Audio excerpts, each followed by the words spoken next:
Hi, I'm Joanna George, and my research project involves implementing urine microscopy at Oklahoma State University Health Services, a medical student-led quality improvement project. So, urine microscopy is a low-cost method for evaluating patients with urinary tract infections, nephrolithiasis, metabolic disorders, and kidney disease.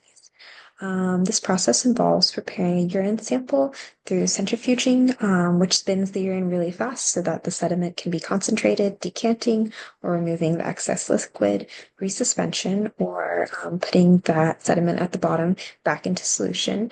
And then forming a wet mount slide where we put a drop of liquid onto the slide, cover it with a cover slip, and then view it under a microscope under different powers of magnification. The slide is then analyzed in terms of quantifying and noting the presence of different kinds of casts, crystals, and other microscopic features of sediment. This test is really quick. It is extremely affordable, and it provides clinicians with valuable information about the quality of a urine specimen and can guide their initial treatment decisions.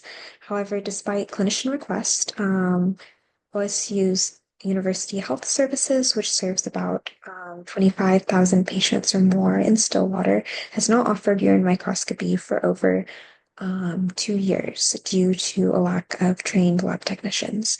So the goal of this project was to improve lab technician confidence with independently preparing samples and reading the results of urine microscopy, with the ultimate goal of being able to implement these services for patients by 2025. So through this project, I initially worked with a lab technician to help build her confidence.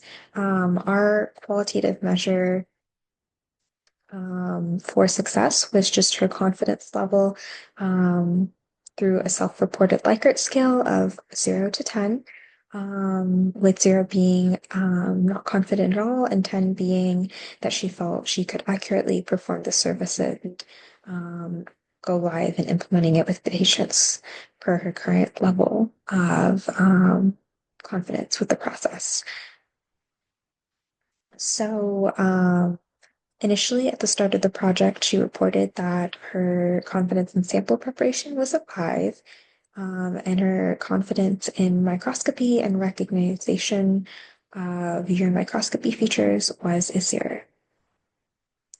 Um, she then completed 8 slides where we worked together to prepare the sample and view 2 different samples under a microscope with 4 different repeats of slides. By the end of the process, she was able to rate her microscopy skills at a 10, meaning that she felt she was confident in using them for patients.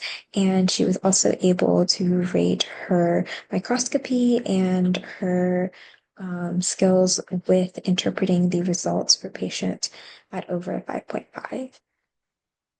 Further QI methods to make implementing this go live of urine microscopy services easier were suggestions that she had, such as placing examples of what different elements in the urine microscopy quantification process were near the microscope so that she was reminded of what these features actually looked like in case there were long periods of time where she wasn't analyzing a sample, and also rewriting our standardized operating procedure so that she felt confident in knowing exactly what the procedure was at that institution, and also had a guide of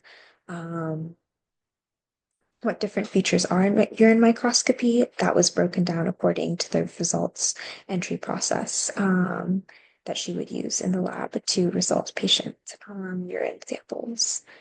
So, in conclusion, this project was really successful. The laboratory technician did demonstrate boost confidence levels. Future work would involve preparing a number of slides to be reviewed by the pathologist at OSU University Health Services, with the ultimate goal of implementing these services by the end of the year. This project was made possible by the oversight of Dr. Finkel, who is the pathologist at OSU's University Health Services, Dr. Shoemaker, Dr. Harp, and the cooperation of the OSU University Health Service laboratory staff. Um, Thank you so much for listening to my presentation. I look forward to seeing you at Research Week.